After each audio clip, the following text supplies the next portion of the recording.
Breaking news చూస్తున్నారు. 3 corporations లో counting పూర్తయింది. 3 కార్పొరేషన్లలో కాంగ్రెస్ జెండా ఎగిరింది. మంచిర్యాల, రామగుండం, నల్గొండ కార్పొరేషన్స్ కాంగ్రెస్ కైవసం చేసుకోవడం జరిగింది.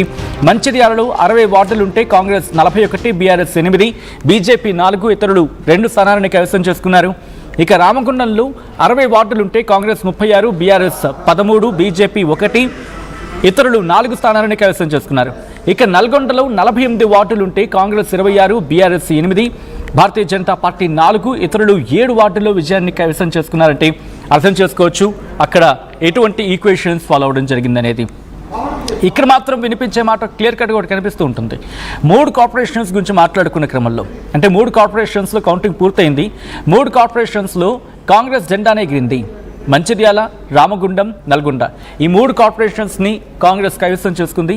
మంచిర్యాలకి సంబంధించి మొత్తం 60 వార్డులు ఉంటాయి. అక్కడ కాంగ్రెస్ 41, బీఆర్ఎస్ 8, భారతీయ జనతా పార్టీ 4, ఇతరులు 2 స్థానాలను కైవసం చేసుకున్నారు. రామగుండంలో 60 వార్డులుంటే కాంగ్రెస్ 36, బీఆర్ఎస్ 13, భారతీయ జనతా పార్టీ 1, ఇతరులు 4 స్థానాలను కైవసం చేసుకున్నారు.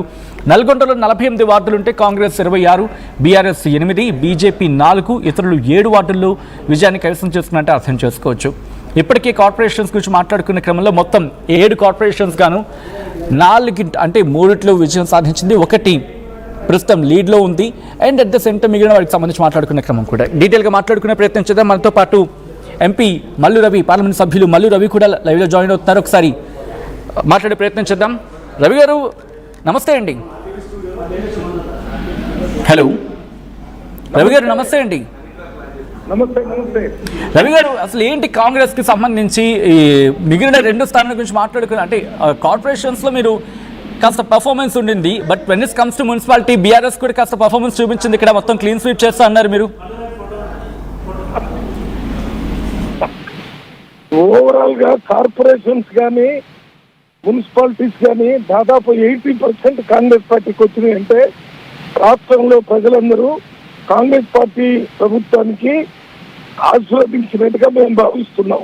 అంతేకాకుండా కాంగ్రెస్ పార్టీకి వాళ్ళు దీన్ని ఒక ఏమంటారు కాంగ్రెస్ పార్టీ ప్రజాపాలనకి ఒక గుర్తింపుగా ఇన్ని సీట్లు ఇవ్వడం జరిగింది. ఒక మాటలో చెప్పాలంటే 2023లో రాష్ట్రంలో ఉన్న బీఆర్ఎస్ ప్రభుత్వాన్ని ఓడించి కాంగ్రెస్ పార్టీని తీసుకొచ్చారు తెలంగాణ ప్రజలు. 2024లో మొత్తం బీఆర్ఎస్ పార్టీని ఓడించారు. కాంగ్రెస్ ని, బీఆర్ఎస్, బీజేపీ వాళ్ళని. బీఆర్ఎస్ అయితే పూర్తిగా 0, కొన్ని బీజేపీకి ఇచ్చి గెలిపించడం జరిగింది.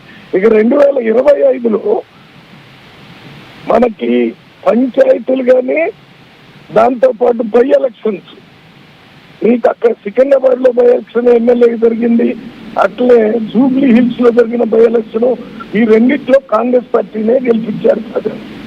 దాంతో పాటు సర్పంచ్ని 66% గెలిపించారు.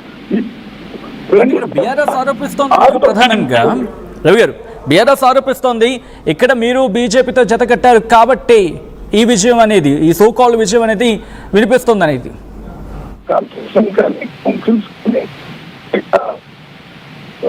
మున్సిపాలిటీస్ కానీ వీటన్నిటినీ గెలిపించి రేవంత్ రెడ్డి కాంగ్రెస్ ప్రభుత్వం ప్రజలకి కావలసిన 23, 24, 25, 26లో చెప్పడం జరిగింది. ఇక ప్రతిపక్షంలో ఉన్నటువంటి బీజేపీ లేక టీఆర్ఎస్ ఊరికే సోషల్ మీడియాలో పెద్ద పెద్ద స్టేట్మెంట్స్ ఇస్తూ, అదే రకంగా పేపర్లో స్టేట్మెంట్స్ ఇస్తూ కాంగ్రెస్ పార్టీని రేవంత్ రెడ్డి మీద దాడి చేయటం ఎక్కువ చేశారు. ఎంత దాడి చేసినా ప్రజలు మాత్రం కాంగ్రెస్ పార్టీని, రేవంత్ రెడ్డి ప్రభుత్వాన్ని స్పష్టమైన మెజార్టీతో గెలిపించి చూపించారని చెప్పడానికి ఈ మున్సిపల్ ఎలక్షన్ మనకి example. Right. But when it's comes to ఇండివిజువల్గా మాట్లాడుకునే క్రమంలో దాదాపుగా ఒక 2 స్థానాన్ని మాత్రం అంటే కార్పొరేషన్స్ గురించి మాట్లాడుకున్నప్పుడు భారతీయ జనతా పార్టీ లీడ్ కావచ్చు, లేకపోతే విజయం తీసుకు వెళ్తున్న సందర్భం కనిపిస్తోంది. బట్ మున్సిపాలిటీస్కి వచ్చినప్పుడు మీరు అఫ్కోర్స్ రెండిట్లోనే మీ ఆధిపత్యం ఉన్నప్పటికీ కూడా బీఆర్ఎస్ మాత్రం మున్సిపాలిటీలో ఉంది అండ్ భారతీయ జనతా మాత్రం కార్పొరేషన్స్లో తన ఇంపాక్ట్ని చూపించడం జరుగుతోంది. అంటే మీరు ఒక మాట జరిగింది కాంగ్రెస్కి సంబంధించి మాట్లాడుకునే క్రమంలో క్లీన్ స్వీప్ చేస్తామని చెప్పి, అంటే ఎక్కడ మీ క్యాలిక్యులేషన్స్ కాస్త తగ్గాయండి? ఎక్కడ తగ్గలేదండి. మీరు ఒక్కసారి రిజల్ట్స్ అన్ని వచ్చిన తర్వాత చూడండి. ప్రజలందరూ కూడా కాంగ్రెస్ పార్టీకి సంబంధించిన ప్రభుత్వాన్ని గెలిపించాలనే ఉద్దేశంతోనే ఆ మున్సిపాలిటీల్లో కానీ కార్పొరేషన్లో కానీ పెద్ద ఎత్తున గెలిపిస్తున్నారు. దీనికంటే ఎక్కువ చెప్పాల్సిన అవసరం లేదు. ఇవాళ ప్రతిపక్షాలు నోటుకొచ్చినట్టు అధికార పార్టీ నాయకుడు రేవంత్ రెడ్డిని, అధికార పార్టీని విమర్శిస్తే వాళ్ళకి వచ్చే సమయం ఇంతకంటే ఘోరంగా జెడ్పీటీసీ, ఎంపీటీసీ రిజల్ట్స్ కూడా వస్తాయని హెచ్చరిస్తూ, వాళ్ళు ఎప్పటికైనా మీరు నిర్మాణాత్మకమైనటువంటి ప్రతిపక్ష పార్టీగా ఉండి ప్రజలకి సంబంధించినటువంటి సమస్యల మీద మీరు అడుగుతున్నారు, పోరాడుతున్నారు అనే విషయాన్ని ప్రజల ముందు చూపిస్తే, మీరు అడిగిన విషయాలు, పోరాడిన విషయాల్ని మేము ప్రజల కోసం చేయటం జరిగింది. ఒకవేళ చేయకపోతే రిజల్ట్ నెగిటివ్ గా ఉంటుంది. మహబూబ్ నగర్ సంబంధించి మాట్లాడుకునే క్రమంలో కొన్ని ప్రాంతాల్లో అయితే మాత్రం మీకు టఫ్ వార్ ఇచ్చింది, బీఆర్ఎస్ టఫ్ వార్ ఇచ్చింది. At the same time BJP కూడా కొన్ని మున్సిపాలిటీకి సంబంధించి గట్టి పోటీని ఇచ్చింది. ఎందుకు మహబూబ్ నగర్ దగ్గర ఎందుకు కాంగ్రెస్ పార్టీ కాస్త ఇబ్బంది ఉంది? గట్టి పోటీ, ఓటు పోటీ తర్వాత పోటీ ఇవ్వటం అనేది ప్రజాస్వామ్యంలో భాగం. గెలవకుండా పోటీ ఇచ్చుకుంటూ పోతే దానివల్ల ఉపయోగం ఏముంటది? మెజారిటీ ఇది గవర్నమెంట్, అంతే కదా. మెజారిటీ సీట్లు ఎవరికి వచ్చినాయి అనేదే ముఖ్యం. అక్కడక్కడ కొన్ని వస్తే ప్రజాస్వామ్యంలో ఆ మొత్తం ఫ్రీడమ్ ఉంటుంది. కాంగ్రెస్ పార్టీ ప్రభుత్వం, ప్రజాప్రభుత్వం, వాళ్ళ ఆలోచన విధానాన్ని ఓట్ల ద్వారా తెలియజేసే స్వేచ్ఛ వాళ్ళకి ఇస్తాం. అది కాంగ్రెస్ పార్టీ మొదటి నుంచి ఇచ్చేటటువంటి స్వేచ్ఛ భవిష్యత్తులో కూడా ఇస్తుంది. బట్ ఇక్కడ భారతీయ జనతా పార్టీ మీకు టఫ్ పోటీ ఇచ్చింది అనుకుంటున్నారా, లేకపోతే రేస్లోనే లేదనుకుంటున్నారా? నా భారతీయ జనతా పార్టీ కానీ టీఆర్ఎస్ కానీ ఈ రెండు పార్టీలు కూడా ఈ ఎన్నికల్లో వాళ్ళు మాకు పోటీ చేసే స్థాయిలో అక్కడక్కడ కనపడ్డారు తప్ప మమ్మల్ని రిప్లేస్ చేసే పరిస్థితుల్లో రెండు పార్టీలు కూడా లేవనేది రిజల్ట్ తెలియజేస్తుంది. అక్కడ కొన్ని వచ్చినాయి, ఇక్కడ కొన్ని వచ్చినాయి అంటే వస్తుంటాయి కదా. ప్రజాస్వామ్యంలో అది అతి సామాన్యమైన ప్రక్రియ. దాన్ని ఎప్పుడు మనం వ్యతిరేకించకూడదు, తప్పు పట్టకూడదు. ఒకటి మాత్రం స్పష్టం, ఈ ఎన్నికల్లో కాంగ్రెస్ పార్టీ అభ్యర్థుల్ని పెద్ద ఎత్తున మెజార్టీతో 80% దాకా గెలిపించారు. అది ముఖ్యం.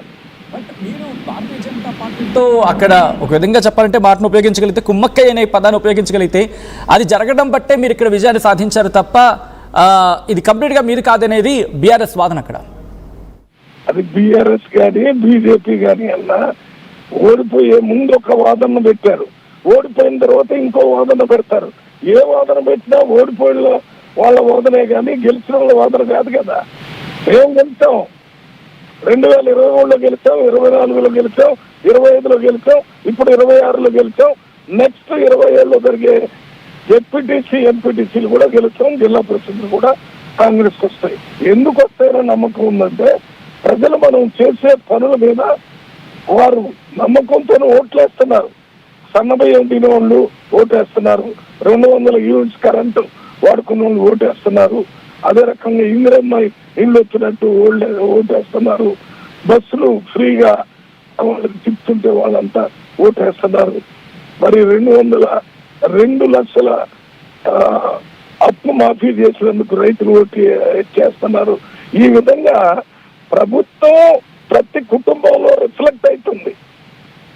వాళ్ళకి తెలుస్తుంది కుటుంబం, అందుకని వాళ్ళు ఓట్లు వేస్తున్నారు. ఎవరో వచ్చి వారికి చెప్పాల్సిన అవసరం లేదు. ప్రజాస్వామ్యంలో ఓటులో తెలుస్తున్నారు ప్రజలు.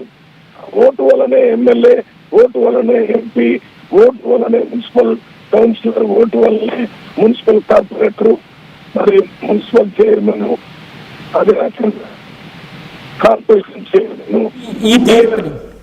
ఈ తీర్పుని ఎలా చూస్తారండి? అంటే దాదాపుగా కరెక్ట్గా మిడిల్ ఆఫ్ ద మీ టైంకి సంబంధించి మాట్లాడుకునే క్రమంలో మధ్యలో వచ్చింది కాబట్టి దీన్ని ఆ తీర్పుగా, ప్రజల తీర్పుగా భావించడం జరుగుతుంది, లేకపోతే ఆల్రెడీ ప్రభుత్వంలో మీరు ఉన్నారు కాబట్టి మున్సిపాలిటీ విషయంలో, మున్సిపల్ కావచ్చు లేకపోతే లోకల్ బాడీ ఎలక్షన్స్లో మీకు కనుక ఓటేస్తే బాగుంటుందనే అభిప్రాయంతో వేసిన ఓటు కింద భావిస్తారా?